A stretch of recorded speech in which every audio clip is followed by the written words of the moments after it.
আশাবাদী মানে আমাদের মোদিজির নেতৃত্বে যে বিকশিত কাজ সমগ্র ভারতবর্ষে এগিয়ে যাচ্ছে, তার নিরিখে দাঁড়িয়ে বলতে পারি যে পশ্চিমবাংলায় এবার পরিবর্তন অবসম্ভাবী এবং দীর্ঘ প্রতীক্ষার পর যে মানুষ একটা শান্তি ফিরে পাওয়ার একটা ব্যবস্থা হয়েছে।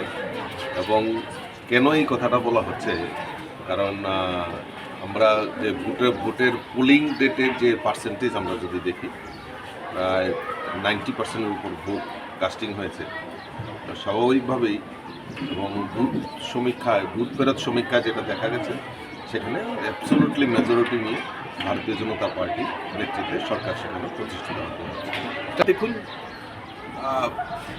দীর্ঘ লড়াই আজকে বাংলায় যে ডেভেলপমেন্ট, সেই ডেভেলপমেন্ট মানুষ সেটা উপলব্ধি। আজকে সারা ভারতবর্ষের যার রেভিনিউ, তার ম্যাক্সিমাম পোর্শন মানে তার অধিক এই বাংলা থেকে সেটা রেভিনিউ কালেকশন হয়।